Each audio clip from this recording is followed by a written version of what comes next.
Good morning, everyone. Welcome to American Scouser's morning coffee or tea with American Scouser on a Friday morning when it is time to be reckless. Trying a new coffee actually today, and it's pretty darn good. And it's called Death Wish. Death Wish Brewing. Yes, I recommend it. Dark roast. It's pretty darn good, actually. This is the first time I tried it. But Cozzy's in the house. What's happening? I'm good, brother. Yes, excited. Big game on the weekend. And then, yes, the end of the transfer window, which probably the first time that Liverpool have been involved towards this end of the transfer window in a long, long time. So it's kind of exciting. So, yeah. So let's start with that. Let's start with the transfer stuff because there was someone with the press conference too, and then we'll kind of come with the press conference to the match, right? So 3 days left over here, kind of like a cheeky response from Slot in terms of like, we'll see what happens if you can make it happen and stuff like that. It basically is a typical Slot answer. It's kind of like the one he gave about the contracts all year last year, kind of a thing. Very vanilla answer. But with the signing that Newcastle did yesterday, it's almost like the writing is on the wall that the Isak thing is going to happen. Or do you think it still depends on what we bid? It's a good question. I think there's probably a bit of both in that, isn't it, really? I think, I don't know, Tim, such a... What is this, Monday? That's the Matouche answer. A little bit of both.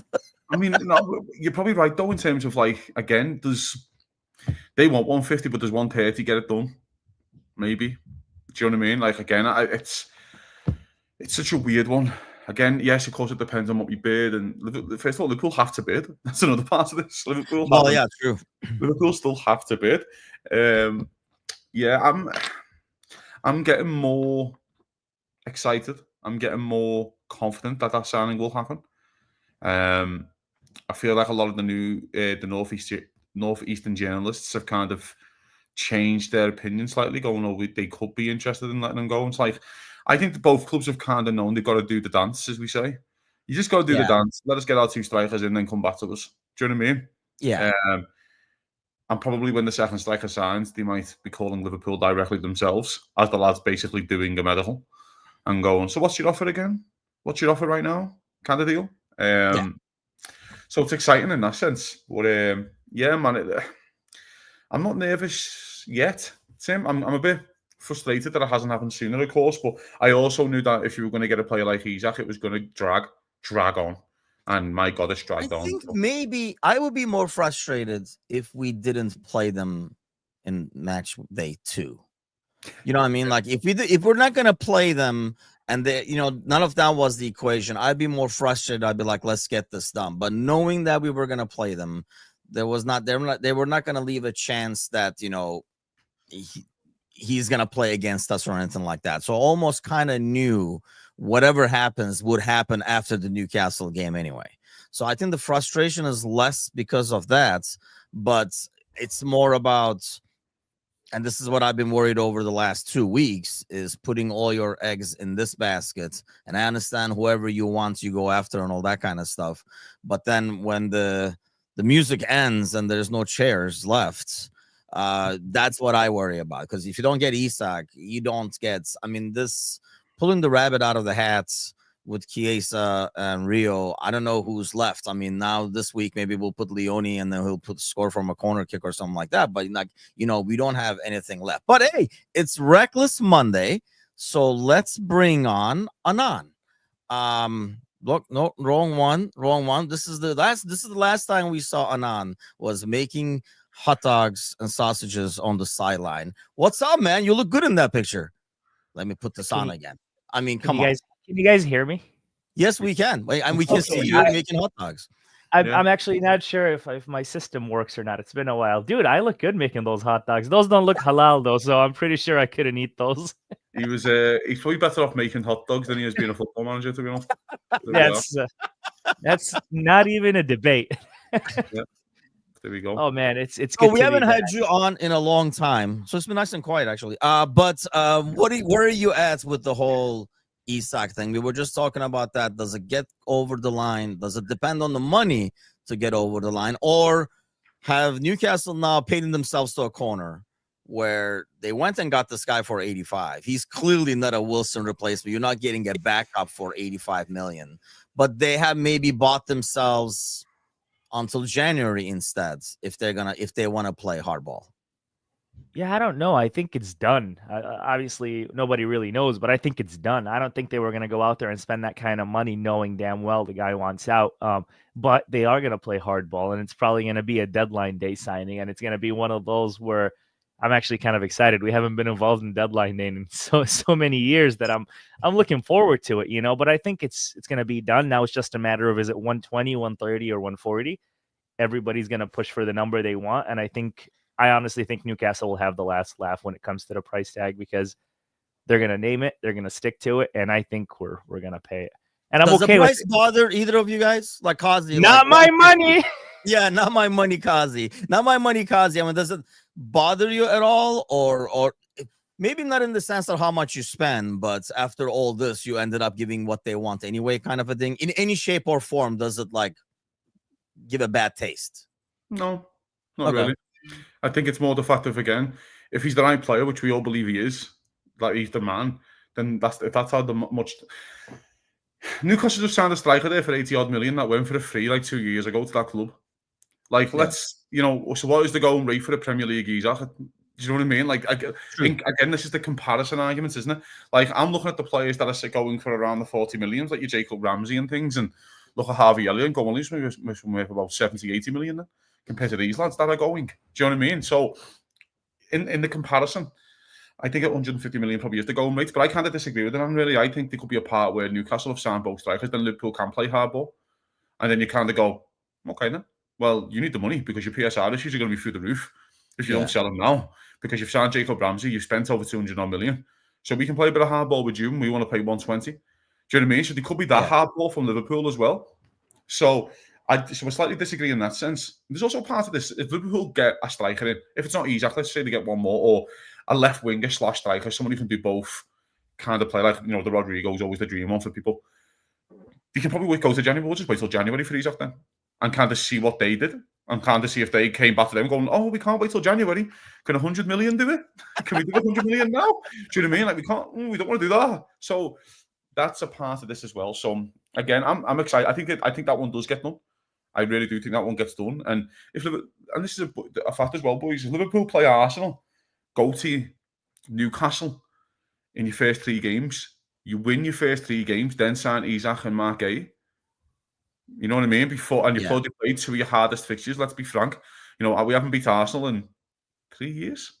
Something like that. Yeah, it's been a lot of draws. Which is confusing. Confusing people because you beat them in the League Cup, didn't you? A couple of years ago, 4 years ago. Jota got 2, actually. And I think that'll be a really, really big pick-me-up for Liverpool, especially for the international break. Yeah, that's the thing. And I don't want to get to the game because there's a lot of moving parts over there. But we have, this is probably, aside from like the weekend contents, last one that we're going to do before this. One day, obviously, it's going to be the last day of the window and stuff. But there's rumors on Elliott's being... It just feels like, though, Anan, if nobody is coming in, I don't know if anybody is going out too. Like, do you guys see Elliott's going out regardless? Because then you'll have even less depth over there, especially like attacking options, like players with kind of like a attacking option in them. Like you can put them in there to change a game and stuff like that. That's, I guess, my biggest concern. When you say, Anan, like it's a deadline day deal, if it doesn't happen for one way or another, one of these reasons we discussed, you are kind of leaving yourself really short-handed until January. I don't think Elliott wants to go. That's one. But I think with the relationship that the club has now got with RB in general, I think he does go. And I think, I think he's gone. And, he's their Simmons replacement. And I think Simmons is off to Spurs, if I'm not mistaken. Great move, by the way. Amazing.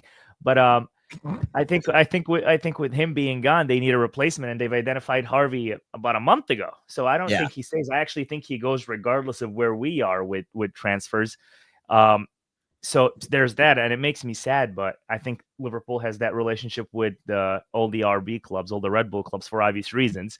And I think the man is getting the man he wants for the man at his club in RB Leipzig. So I don't want him to go, but I think he's gone. Yeah, I mean that's fine. Are you guys shocked, by the way? Are you shocked, Kazi, that the dominoes are falling this late? I mean, I don't know. Is it just me? I kind of expected all this stuff to happen a week or 2 weeks ago, where like the Simons deal happens, and then that where therefore Harvey happens. Like Ryan is in the comments, like if Akanji, like Crystal Palace is able to secure a center back a lot earlier, so they can maybe like move on Gahey and stuff like that. Like, are you shocked it's taken this long or this late No, into the window? not really. We'll get to Gay in a second because Palace have just signed a centre half. Fabrizio confirmed that they have just signed one. But Yes, let me pull that up. yeah, JD Canvois. I made that up, but it could be Canvas or something like that. I know. But he's from he's French, so I actually disagree with Anan, to be honest. I think Harvey stays. I do think Liverpool don't really have much of a choice in terms of now. It's a bit too late unless it's a ridiculous offer. If anything over 60 comes in, then you probably do it. You know what I mean? But again, with Salah going to AFCON, it's just that sticks to me, boys, that they might just do Harvey in January. Do you know what I mean? If Harvey barely plays in the next 5 months, but you have him around for AFCON, at least. Do you know what I mean? And then this is the part of this, gents, right? And we talk about options up front, and Isak is great and stuff like that, but Liverpool are significantly weaker even if they sign Isak up front, in my opinion. I still think they're significantly weaker.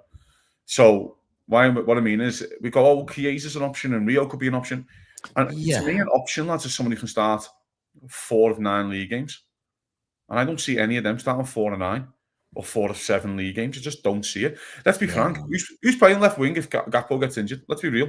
Yeah, exactly. If you get Isak, then you maybe have Ekitike who can go there. But so I know what you mean. Like, not somebody that you can just, before it was like Diaz or Gakpo, and you could pencil either one in. And if you looked at the starting 11 before a match, you didn't freak out one way or the other. You had like a top-notch left winger. But look, again, Salah's bulletproof in terms of his body, and that is so you can kind of count on that side at least. The option, and again, I just don't see the manager start going with a Chiesa or a Rio for 4 of the 7 or 8 league games. I just don't see it. So that's why they're not options. And I know you're saying about Ekitike going left wing, and it's like, well, he's a kid coming in, like not really his position again. The kid has a few bad games. I thought they put this last year with Diaz. I thought, and I'm not the biggest Diaz fan, but I thought you played him right out of form when you put him down the middle. I thought he was playing great left wing. You put him down the middle, and he just played him out of form. And even Diaz didn't like playing there. Diaz didn't want to play there. So I mean, the only reason he played there is Gakpo couldn't play there. And because Darwin was injured at the time. Darwin was both out of form, and Jota was injured. So that's why this has happened. But in terms of dominoes, I know it's a good question, really. But I also think the dominoes were falling so late because Newcastle couldn't sign a damn striker. Newcastle have bid for everyone and under the sun for 2 weeks, and no one wanted to go to them. Yeah, they were bidding 55 million for Strand Larsen. Like, why do you think that is, by the way? We kind of like been talking about this like over the last couple of weeks. Cool. We were talking about it with Angie like the other night, like during dinner. Like, why do you think? Because people were saying about like, oh, it's the city. And I mean, no, man. I mean, a lot of these guys go for the money and stuff like that. And it was, I'm getting a lot of like crap on that reel online right now. But I mean, I thought I was being honest. Like 2 months ago, at the end of the season, that was like a hot and moving project. Like they had just qualified with Champions League, finally won a trophy, really good midfield, a lot of good players. All they need to do is like add depth, like add a couple more names. You have Isak, the best striker, right? Like you're up there, the graph is going up, and you look over the last 2-3 weeks, they're really going around like begging for strikers. How did they get from that point to the other point? There has to be something happening behind the scenes. Maybe that has to do with this Isak thing alone that's scaring people off. I mean, the club also doesn't look like it has a direction it wants to go to. They don't look like they have a, you know what, when Jurgen came in, he said, we're going to turn doubters into believers. We're going to go back. Give me a few years. We're going to win trophies. It doesn't seem like Newcastle has that plan. Of course, they want to win shit, but it doesn't look like they were clear with everybody that, listen, in a few years, we want to compete. We want to win the league. We want to be in the... No, it was just like, you know what, just... give us the Saudi money, let's spend it, and shit will happen. But it's not a clear direction. Me, as a professional footballer, if I've got an offer from Newcastle, I'm like, okay, they've got money. They won a trophy last year, but look at the way they perform. They have 3 good games, 5 shit ones. They go from top 3 to top 4 to top 5 to top 6, then back. It's not a club that has an honest direction of where they want to be. And it just, that really is it for me. I don't think this is a club that is honestly serious. This is just a money laundering operation for the Saudis. And they're just like, you know what, Habibi, take the cash. Don't worry. And then, and another thing, I feel like all these bids that they're making for all these players is just to show their fans that they're being busy. They make a 55 offer for Larson. Wolves say, give us 60. They say, nah, we're good. I'm sorry, what? You offered 55, give him the 60. There's a part of this where I think there's a bit of everything again. I do agree slightly that I don't think the bidding is like, that they're just doing this for show kind of thing. I don't think it's that as such. I just think a lot of teams were looking for a top striker. A lot of teams around, like, we're all looking for a top striker. Listen, by the way, every club's looking for a top striker. I'm not saying reinventing the wheel here. So a lot of strikers have kind of held their nerve a little bit. Like, we don't want to go there in case of champion.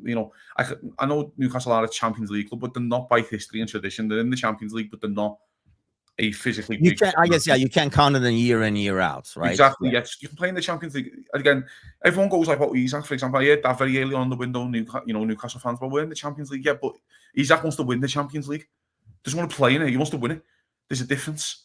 So I do think there's that, and a lot of strikers like Sesko, turned them down. He went to United, but United probably doubled his wages than what they're paying, or something ridiculous anyway. And so, I think it was Kuna that turned him down. I know Ekatike, turned him down to Liverpool. This kind of thing can happen. So I think a lot of strikers have held the nerve a bit since. So I don't think it's as embarrassing as what people are making out. You've had to pay over the odds for this Walter made. Like, you've had to do that, and sometimes that's what you have to do for a striker. Liverpool are paying over the odds for Isak. But it's like, goes back to what Anan is saying though, Cozzy. Like, you wouldn't have to pay this much for that dude if you did that move a month and a half ago. Yes. Now you're out there, desperate measures. Everybody in the world knows you need a striker, and everybody in the world knows you have a lot of money coming from Isak. But there's also a part where he probably is the 7th or 8th choice on the list. But one point is though, if he's the 8th choice on the list, the other 7 probably went to bigger clubs or a club he won't sell. That's all I mean. That's what I mean by that. It's not like getting turned down. They're going, "No, we're going to go to Brentford instead." It's like, whoa, you know what I mean? Or we're going to go to Brighton. It's like, no, I get it's you. not like that. It's like, again, all these options that were on the table have all went to different type of clubs. It's so I do think it's that. I just don't think it's all as doom and gloom as it should be. The spotlight has shined on Newcastle a lot because of the Isak deal, and that's kind of dragged on all summer. So otherwise, if it wasn't for Isak, you'd just say, "Oh, Newcastle haven't really got a striker in, but they'll get one." And no one really speaks about them. It's because we've been waiting for them. So we're like, can you just get one over the damn line? Give the money to Wissa. Everyone's going, just give 60 million for Wissa. And you're like, "Hey lads, he's 29, Like, let's be frank here. We're just saying this because we're Liverpool fans and we want Isak. Yeah. But let's talk about like generics of football. He's 29. You're all going, just give him 60 million. And you're like, that doesn't work. So again, I don't think it's all doom and gloom at Newcastle. But again, hopefully Liverpool get their man. I've got a feeling that Wissa still gets done as well. I've just got that weird feeling that they might just do the 60 million and go, let's just have the Coutinho moment of just take the 130 and Walter made and Wissa covers that price and we'll see where we go. Do you know what I mean? But that goes back to getting a 29-year-old for your Coutinho moment is like a bad move, right? But the whole Visa thing, for example, Anan, is like, people knowing, I mean, asking that much for that dude is ridiculous. But, if you're thirsty as fuck and I got one, I'm the only guy with the water bottle in my hand, I will charge you whatever the hell I want. Oh, speaking of, no coffee, drinking water, hangover, or what? What can you do, fella? Nah, 7 a.m. I've had my coffee. I'm on the water. Yeah, there we go. It's also one of those things where everybody knows they got the money and they want to spend it. So everybody's going to name their price. I know you're going to go spend 150 at Isak. Well, this is half off and it's Wissa, not Isak. So, so they know we got the money. They know we want to spend it. The same will apply for Newcastle. The clubs know they got the money. They know they want the money. It's like when we signed Andy Carroll at the time. They knew we were desperate. We got the money. Here's what we want. And we did it. This is why I say Isak happens towards the end. But that's football, guys. That's how it is now. We know you want to spend money. We want to take your money. Let's make it happen. And this is a club that was willing to spend 120 on Caicedo 2 years ago. We still didn't spend it. So just go ahead and spend it on Isak and just get this over with. Yeah. And just move on. And the other thing about Newcastle, they don't have a manager that has got a clue what the fuck he's doing. And I still don't think Harsh Eddie Howe is chocolate. the right manager for Oh, Newcastle. here we And go. mo- The Eddie Howe conversation. I The love only thing I Eddie like about Eddie Howe is he can't I even, love he Eddie barely Howe. can do a press conference without his assistant next to him. Exactly. I love Eddie Howe, you know. I do No, love Eddie Howe. I like Eddie Howe. I thought he was the right manager for England. It's just not working out at Newcastle. Mourinho just got the sack. Bring him in, get rid And of you're Eddie Howe, talking move on. garbage. You're back. You're trying to get you thinking. You're talking garbage. It's never happening. But I no, can't stand him, man. Him and his Eddie Howe assistant piss me Eddie off. Howe gets a bad rap. This is also a club, by the way, who like has no sporting director, like literally zero sporting director. They had Dan Ashworth. He left to go to United. Jason Wilcox left. So they've had a lot of turmoil behind the scenes. Amanda Staveley left. So they've had, I think it was like 3 years of like 3 or 4 sporting directors. So they've had no kind of person who's doing the deals. It wasn't like when Jurgen just called his mate from Ibiza and went, "Can you just box this off for the summer? I need a few midfielders. Go and have a look around for me." Do you know what I mean? It's kind of turned into that way in a weird way. They've got this Jamie Rubin now who kind of stepped in the last few weeks, I think, to kind of take over the role, I believe, and kind of doing it. So I think Newcastle will be completely fine next year. I really do. You know, and again, if they get a player in like Visa, you can get them.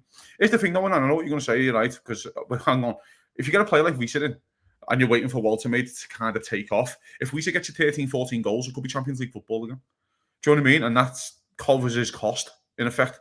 No, Do you know what I I mean? get that, but I mean, you have a guy you're moving on from, and Alderman, that dude is pretty young, right? It's like he's about the same Ultimately, age. like 22 or something. Yeah. That. So I mean, that's a good investment, but you would think if you're taking money, like you make it. I mean, this could be their Coutinho moments. We've been talking about it. Like take that money, invest it in, because now you're almost getting, you know, 2-1As with the same money. Like you're not saying like, you know, if they went what we did in terms of like fix the spine, if you will, right? You got Van Dijk and the goalie, like you built your entire back line with one dude. You got your goalie. We see the troubles like teams have, like Chelsea, United, and stuff like that. Finding a goalie is probably like the hardest thing because it's not like, you know, finding a right back or something like that. So I would have thought they would have taken the money earlier and did that move, but it goes back to what you're saying. They could not really get anybody over the line. If they get those 2 strikers in, Vista, Walter Mate, then they still got Anthony Gordon, Harvey Barnes, Jacob Ramsey, Jacob Murphy. Like there's a lot of good depth there. Like there's a lot of, you know, there's a lot of really, there's 6 really good players there, and that could be enough again when you're competing with, like, I don't know, Spurs, for example, who've lost James. To be fair, wouldn't you say they would have better depth than we do? Because you're counting, you know, we go back to. I mean, we'll talk about that. By the way, Ozan says, anyone told Anan he looks like the Welsh Pirlo? No, we already figured out what he looks like right here, making hot dogs on the sideline. We already determined that. But no, I mean, Rio's birthday, by the way, happy birthday to Rio. He's like, so he's not a 16-year-old anymore. 17. He's a 17-year-old man. So he was asked about in the press conference today. Anan, I'll start with you. How much do you think we see of Rio, especially if the Isak thing comes through? Knowing Arne Slot, probably not very much. I was shocked that he put him in, to be honest with you, in the Newcastle game. He already twice in preseason talked about him being a kid and has to be eased in and doesn't need to be playing plenty of minutes. So that's what he said in preseason twice. So I don't know, but he's a grown man now. He's not a kid anymore. He's a 17-year-old. So I don't know. Maybe now labor laws are different in the UK. I don't know. But they're also moving him to 1,000 pounds a week instead of 500 pounds a month. So he's making the big bucks. So his ass better play. But honestly, if you ask me, I'd love to see him play more. But I also don't want to derail his career like we did to Bajcetic. So go easy on the kid. He's practicing in the background. And by the way, this is why I think Harvey goes, because Bajcetic is going to stay. Neoni's moved up. And that's why I think that comes in. But who knows, right? But yeah, I'd love to see Rio play. You know, look at what's his name? Lamine Yamal down in Barcelona. They're using him. He's a kid. He's their wonder kid. Why don't we have our own wonder kid? But also the other side of it, he starts playing it so young, God forbid, gets an injury, and now we derail his career. So I like the idea of easing him into everything. I don't want him to be thrown out in the fire just because he had that special moment at the end of last game. So that's just me. I know it's boring, but football's changed and they're playing 50 plus games a year. And you make a 17-year-old play that many games, and then the World Cup squad's going to be like, oh, maybe he's good enough to be in the World Cup. And now he's in a World Cup, and now he's just exhausted. Look at what happened to Pedri in his first season to shine for Barcelona, him and Gavi. Both of them overplayed. One of them ended up with a horrible ACL. The other one still looks exhausted, and it's been 2 years. Yeah. So I would just go easy on him because we don't want to ruin what we could potentially have in the next few years. Yeah. Azan says Rio could be my son. We're getting old, dude. Screw that. I have like daughters both older than him, like which is like even scarier over here. But where are you at with Rio? Yeah, I'm not. I'm with Anan. I'm not into it at all. I think I'd start him with Southampton and home in the League Cup, probably on the left. I'll give him that game, but I don't want to see him. Look, the only reason why you've seen him is because it went wrong. Let's be frank. The only reason why you've seen him is because it went tits up. So if you're going to see him again, I don't want to see him go belly up again in another game. So you know what I mean. I expect Southampton at home. If you get another bye in the League Cup, like an easy one in the League Cup, then maybe that. And then maybe around Christmas, late Christmas, New Year time, probably a few more minutes if Salah's gone. And there could be a few diddles where you see him on the right for 20 minutes in games. And you just can't, you know what I mean? That kind of thing of just coming on the right. And because Javier could have started on the right or Frimpong could have started on the right. I don't know. Do you know what I mean? Like that kind of thing. But up until then, I don't see, especially when you see Liverpool's next 6 or 7 fixtures, it's an absolute running. It's an absolute run of fixtures. So I don't want to see him in the derby. Have you seen some of the tackles in that derby? Yeah, the Premier League. How about the Champions League, which we should talk about the draw? I feel like it's a lot better than last season.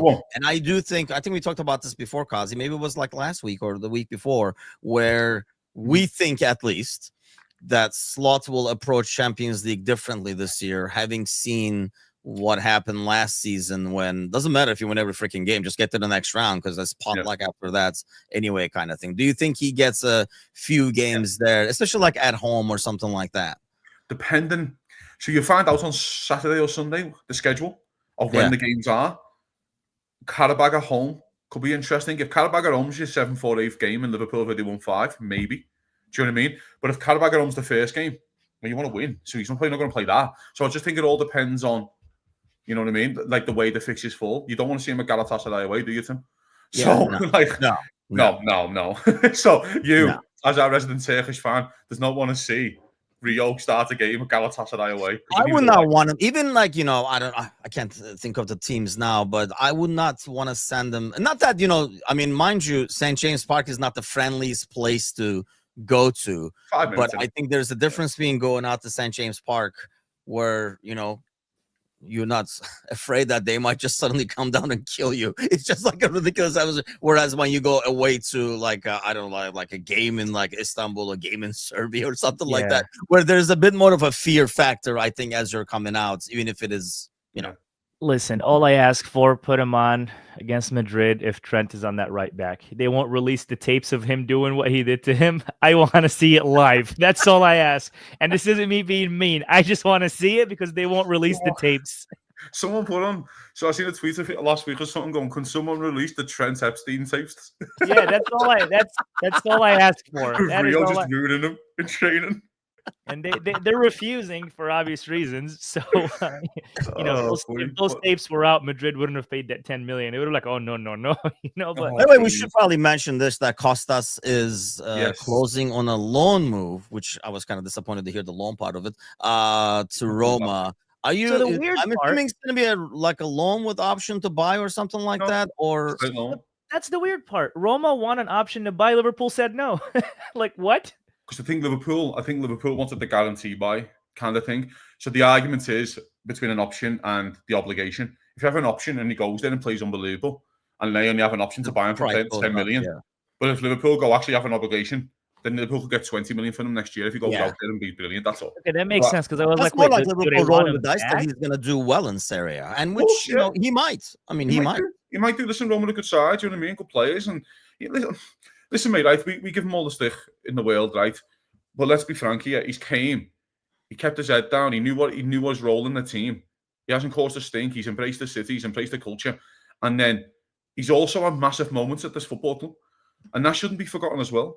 You know what I mean? He's had massive moments, like i.e. winning a penalty for the FA Cup, our first FA Cup since 2006.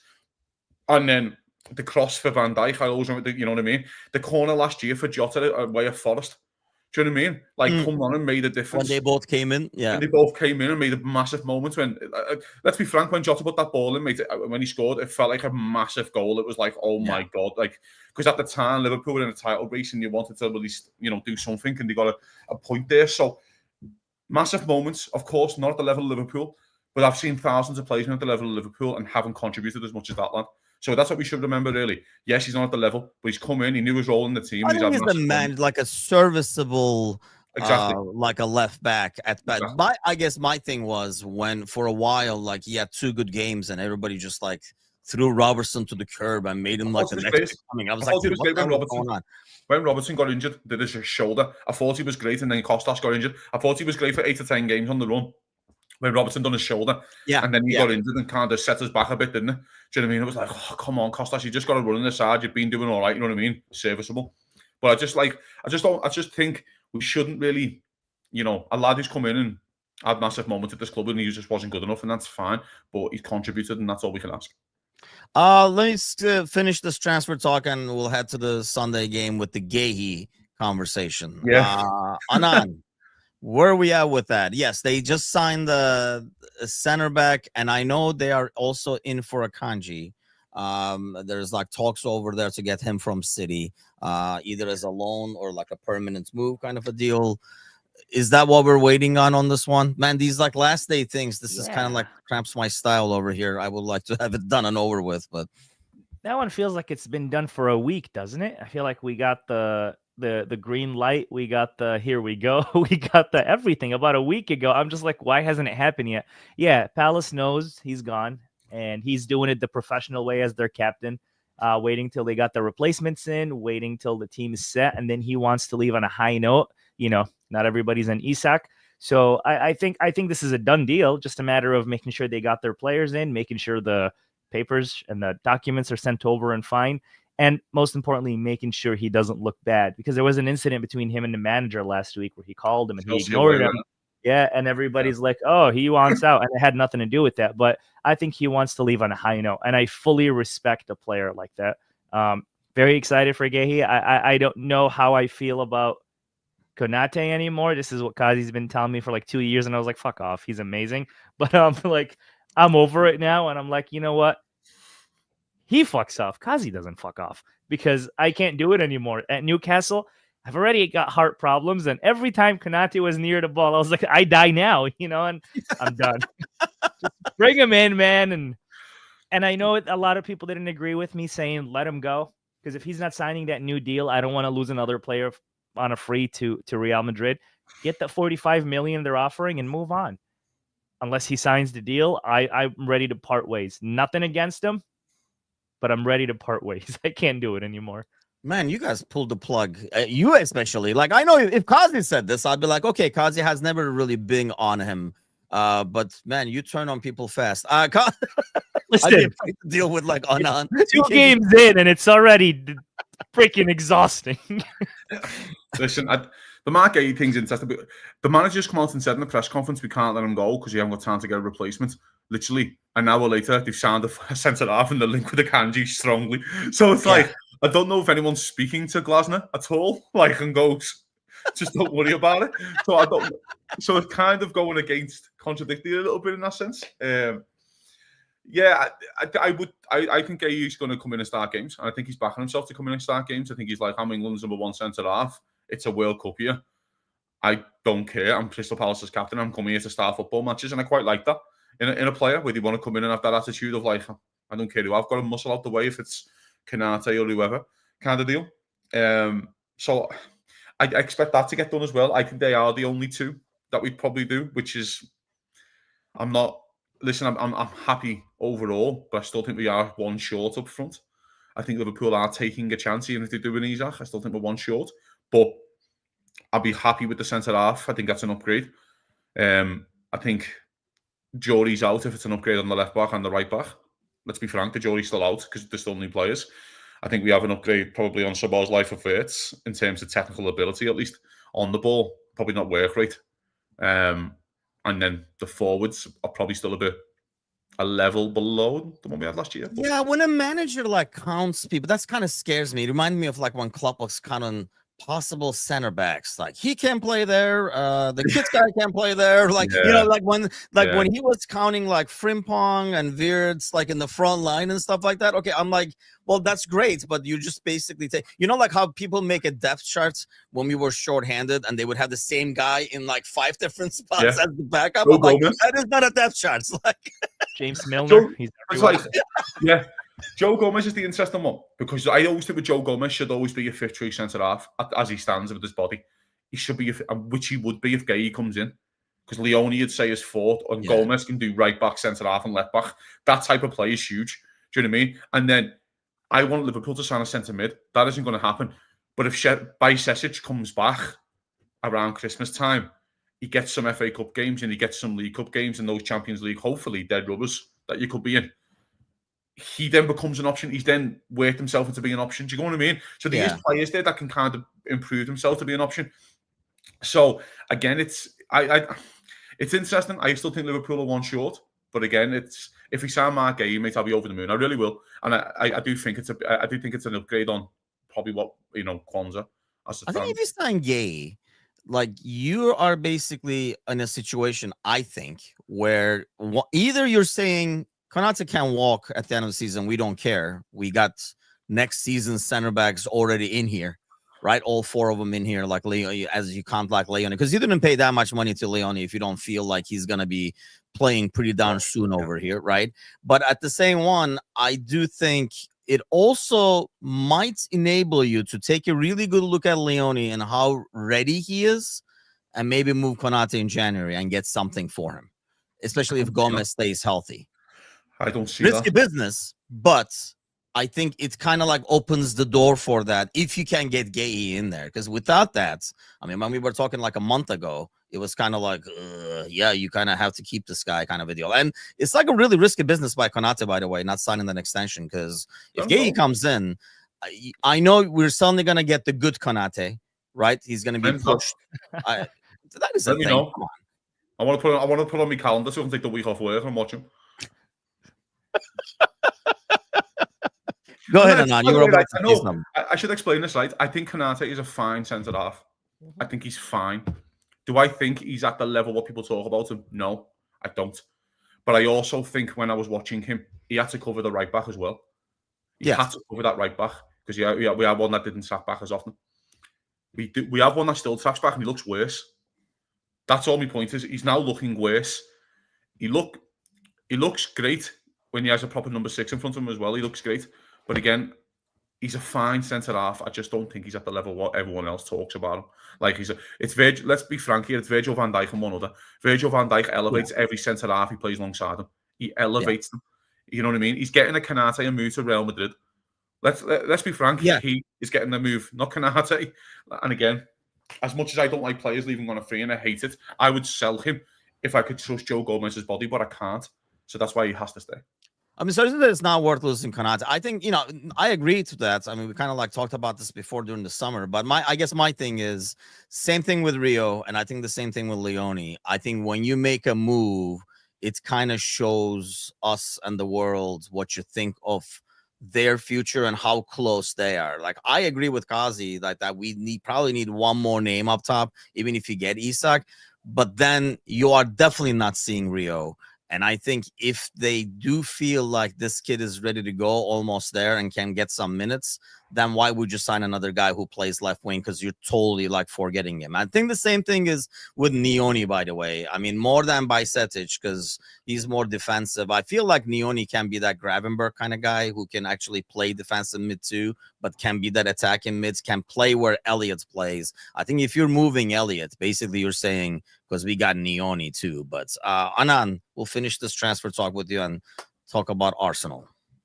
I think Bajcetic is going to be the Gravenberg backup, honestly.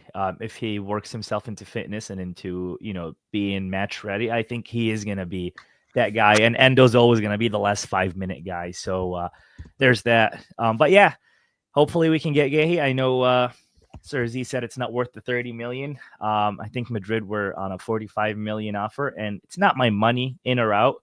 But I'll take this if he's leaving on a free anyway. I'll give the club some money if he's going on a free anyway. I might as well get paid for it. we said it about Trent. Oh, we don't want to. He can go for free, and we realized who gives a shit. He can go. So it's going to be the exact same thing with Konate. Let him go, reunite with his boy. Can you imagine that right side of the Madrid defense with Trent and Konate next to you? That's like the best thing. And we get to play them like a month after. Dude, sign me up. This is the biggest sabotage we could ever do in the history. We didn't get to talk about that. I don't even want to get to that. We'll have it all next week, I guess, too. I do want to get to the Arsenal game. But yeah, I mean, can they make these draws any less obvious where De Bruyne is playing City and Trent is playing Liverpool and stuff like that? But let's get to the Arsenal game. So no Saka. But I do think they do get Eze, and I think they actually do play him because he's Premier League ready to go, kind of an ordeal. Odegaard is a major doubt. I can never trust Lego Head when he calls somebody a major doubt, but I don't know. It would be pretty reckless to throw him out there because it's the shoulder, right, with him. So it would be kind of like pretty reckless to throw him out there and then have him like hurt, especially a team who suffered from injuries last season and all that kind of stuff. What do you expect to see, Cozzy? I expect to see 4 Sakas play. I reckon he can get all. I reckon he can and his entire family, and at least 3 Odegaards.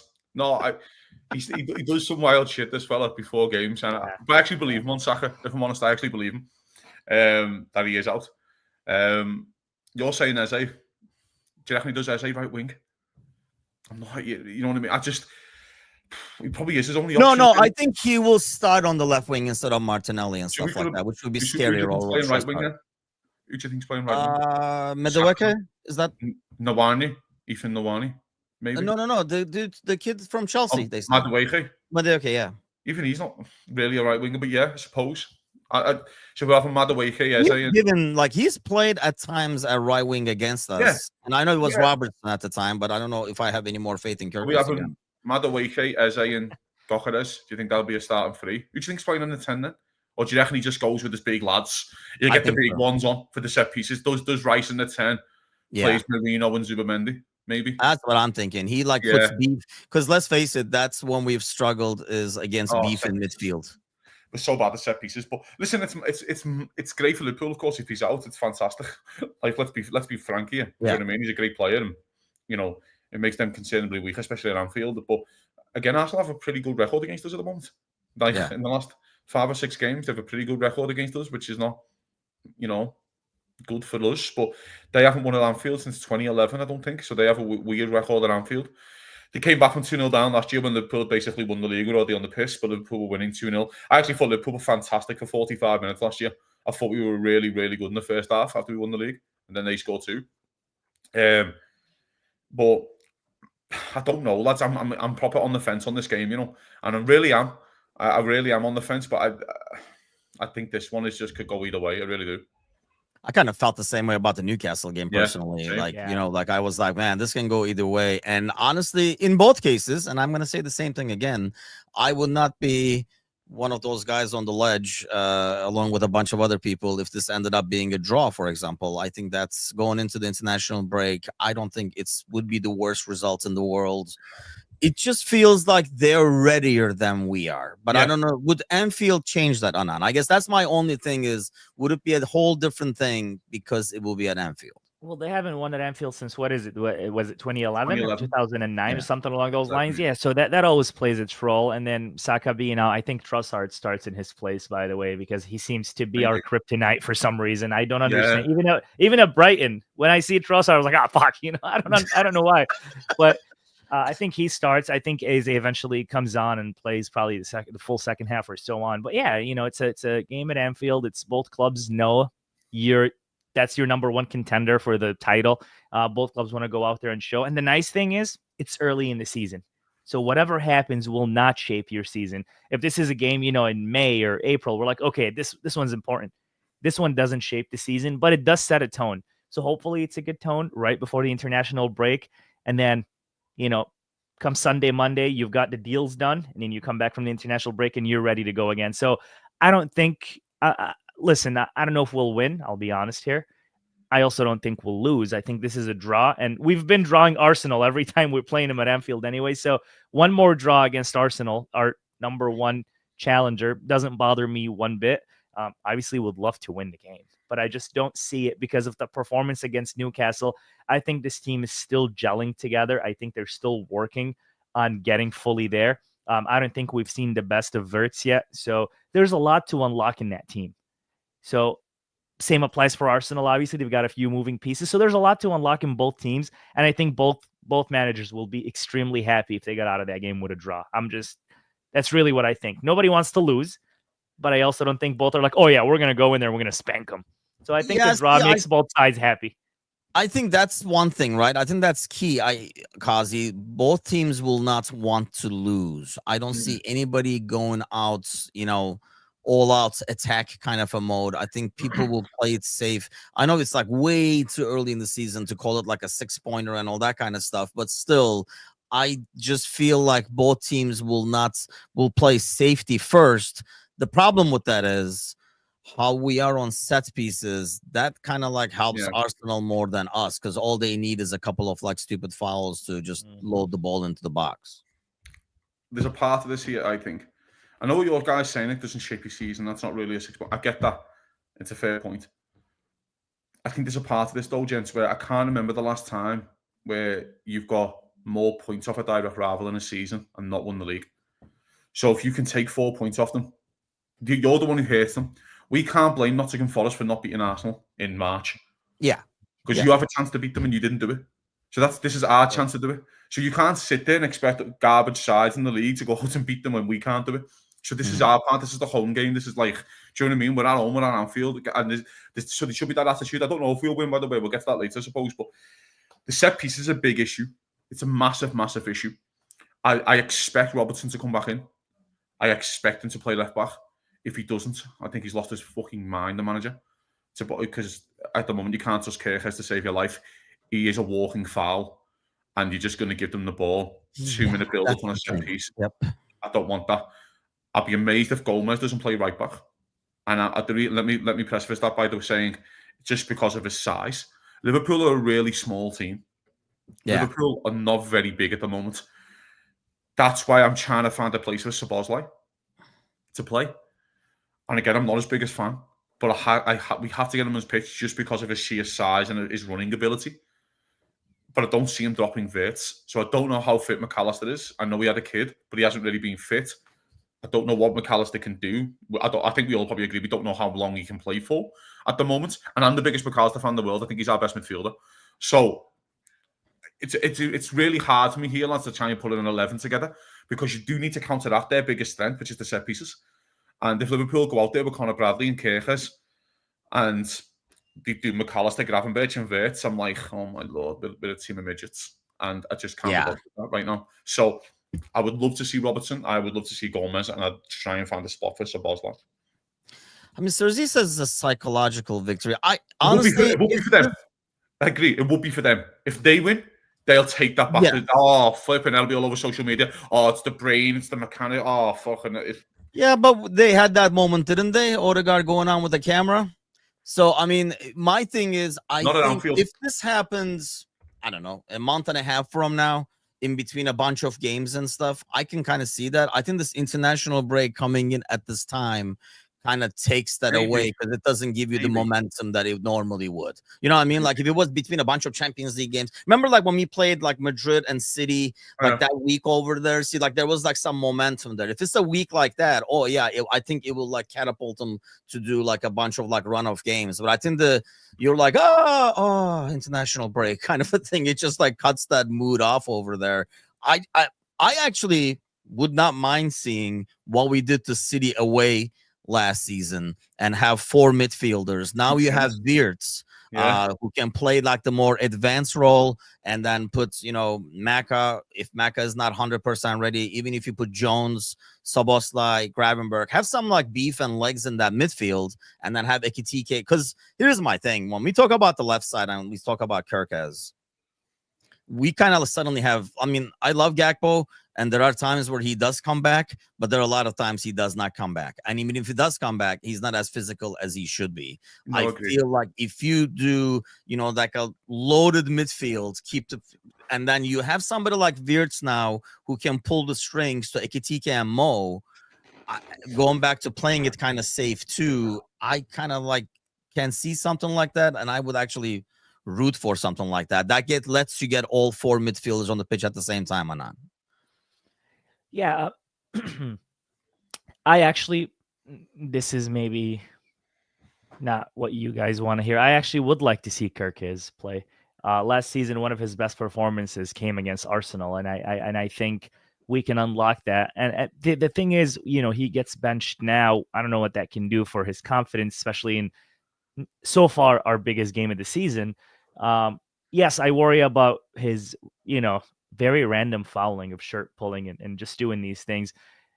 But I also would like him on the ball going forward. He's made a couple of mistakes, but he's also done so well last game defensively. Yes, there was mistakes, but he also recovered so many. Who are we talking about? Kirkes. No, mate. No. Dude, yeah, I thought you were talking about Kirkes, but when you said that, I was like, surely he's not talking about Kirkes now. He hasn't stopped Elanga and destroyed him. I just think this is, I'll give you this. Wirtz has been one of our worst players in the first 2 games. But nobody. I think there's a difference between ineffective and bad. Yes. Kirkes has been bad. I'd say he's been ineffective. That's fair. I like that. Ineffective. But Kirkes has been bad, not ineffective. I think there's a difference. He's also been good. He's made mistakes. When was he been good? Just he wasn't good against Newcastle, mate. Just Newcastle. No. Listen to this. The last few minutes when he actually recovered the ball 3 times, started 2 counterattacks. I thought he was great. I thought he was actually I thought he was great for Newcastle's first goal when he ducked a header like that. Yeah, that I don't even know he knew where he was. Like that was the weirdest thing I've ever seen a professional footballer do. So if he's worried about crosses coming to the box and he thought he had the bad against Newcastle, wait till you play these pricks. Yeah. That's all I'm saying. Well, here's another thing. I mean, forget about defending the cross. Like stopping the cross. Elanga literally got a cross at will. Yes, in the first half. Especially the first half. That was yeah. But I thought he kind of recovered the second half and improved. But I'm at a place where I don't want him benched, not because I like him. It's because I worry about what it could do for their confidence. That's all I've been thinking about with the signing of Isak. What is that going to do to Ekitike? Because I'm so worried about the kid that he just got the hit. He's not getting called up for France. And then Isak comes in. Isak becomes the number 9. Ekitike moves to the left. Are we going to see the same outcome from him? No, I'm thinking the same about Kirkes. I'll be honest, even if you get Isak, this weekend, you're not going to see him on the pitch till after that probably October international break. There's a part of this. I agree with that. But wait, if we sign Isak Monday, he doesn't play till October? When's he fit? He's like running in the sideline by himself. It's like me warming up before a game. All right, I don't expect him to see him in October international break. It'll be the end of September. It'll be 4 weeks to get him fit.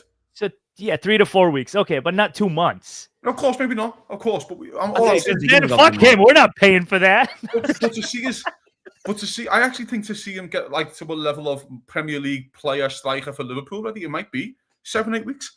But I don't think you'll see him for the first 3-4 weeks. He's got to get fit. He hasn't kicked the footy with teammates. It's really handy that you've got Southampton at home in the League Cup. That's really handy. It's coming in a really handy time to get these lads minutes. So, but going back to the Kirkes situation, I just think we just need an experienced head. I also think Robertson at the moment is a better player than him. So I just think, by the way, it's not that I'm writing Kirkes off just yet, but it's like, hey, it's been a bad start. There's also a part of this when you're signing for a club like Liverpool, there's competition. Ekitike knows there must have been Ekitike, he's not daft. He hasn't known that Liverpool have been trying to sign Isak for fucking 10 weeks. He must have known, but he still backs himself. He still comes and goes, I could probably still start 30 games.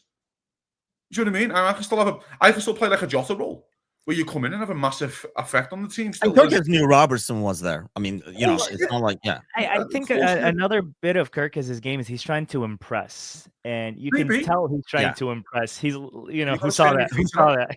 You've got to stay on your feet. These wingers for Arsenal are looking for fouls. And this lad just gives you fouls. He just gives you a slide tackle. And it's just, vibes on the left side, right? Like, you didn't have to slide to that. It's like you could just run along with him. Like, he has the Moreno brain. That yellow card against Bournemouth, when I can't believe he did that slide tackle. But you saw it coming, didn't you? Like, it's almost like I saw it happening slow motion, and then it's happened. I was like, oh. It was like he just slid, and it was like do the Simpsons movie when he's hitting the dogs and he's still running, and you're like, you can see it happening, can't you? He just keeps going and going, and you're like, he's gonna stop in a sec. Oh, there it is, bang. So who plays right back is the question. He did mention Cozzy. You put Gomez on there, which I'm not against. He did mention that Bradley has practiced the whole week now. Yeah, he did not like Gomez against Newcastle either, but I'd like Gomez just for his size and his experience in these games. That's all. I'm not saying Bradley's a bad player. I don't know how long he can do, but Gomez's size with the set pieces and their threat, that's all I want. That's the reason why I want Gomez. Do we know for sure? I'm not against it. Who are you putting over there, Karkas? Do we know for sure Frimpong is out? Yeah, definitely. Yes, he's definitely out until after international break. Milos Kerkez, that's it. No, I think Szoboszlai makes a lot of sense, but for me, just because of the way he played. But it's very likely going to be Bradley, isn't it? He's practiced all week, like Cozzy says. He came on the last 20 minutes at Newcastle, or 15 minutes, and he was going to be the number one right back choice prior to Frimpong. Frimpong is out. Bradley makes total sense. And he started big games. I don't see why he doesn't start this one. So I would definitely go Bradley is the more likely outcome. But I'd like to see Szoboszlai there just because we know what we can get out of him, and it worked. And I think it could work again. But then again, Szoboszlai also gave away 2 ridiculous fouls that he didn't need to, and now you guys are stressing me out about giving Arsenal fouls. And I was like, maybe not Szoboszlai.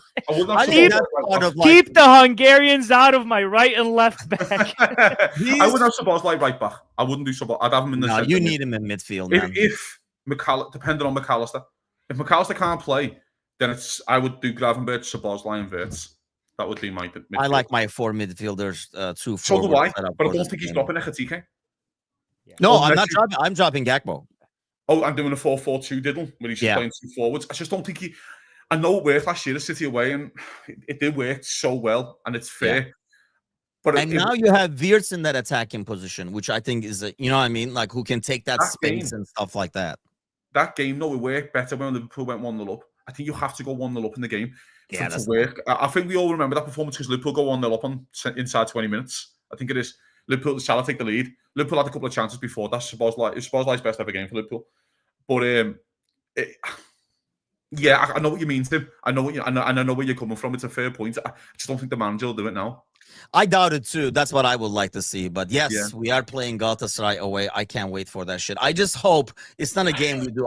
Let's not do any fucking rotation on that game. Let's just go all out, bash their fucking head in, and then take the 3 point. I don't want to see Chiesa. I want to go there, kick the shit out of them, bury them in there, and come back. That's what I want. Okay. Ian Rush and Dalglish front for Tim. Get them up front. Get everyone up front. So, Tim, how do you feel about Fenerbahce sacking Mourinho? I literally just found out from you. Oh, okay. Yeah, Mourinho. Did you miss my whole 20 minutes ago saying get rid of Howe and bring in Mourinho? Did you miss that? No, that's when I found out. I was wait, what? Because Solskjaer got fired yesterday from Besiktas, and then they were like, you know what? That's a good call. We should fire. I think it's not the smartest move, but it was already writing on the wall because Mourinho went into taking shots at the upper management's role at the press conferences. We thought, because initially it was like the president doing everything I want. We went from that to apparently they don't want to advance in Champions League because in this fairness to Mourinho, they waited on the moves way too long. But on our way out today, let's end with some predictions. Anan, start with you. 2-2. I was going to go with 2-2. My brain says 2-2. My heart says 3-2. Mind you, that heart is like going ridiculous rate because it's going to be like this weekend's game, I think. But 2-2 sounds the logical one. But Cozzy. 2-1 Liverpool. Arsenal take the lead. Ooh, 4-3 Liverpool. I think they'll shit. I think if Arsenal take the lead, they'll shit themselves and like play like they did against United, and Liverpool have loads of the ball and chances. But I think Liverpool will be able to take the chances that United couldn't. I'm here for it. I hope so. Mourinho to West Ham. I did hear about this. Yeah, we literally just talked about this with my brother yesterday. Cozzy's gonna run. But yes, let's wrap it up for this week. I know Cozzy has to run as well. Hassan is going with the 3-2. And we'll be back. Oh, a lot of 3-2s. We'll be back Sunday for the pre-match, watch along, and all that kind of stuff. So do tune in then. If you haven't subscribed, do all that thumbs up kind of stuff. And then we'll see you guys Sunday. Have a great weekend, people. Take care. Me going What back is to sleep. that? I don't even want to know.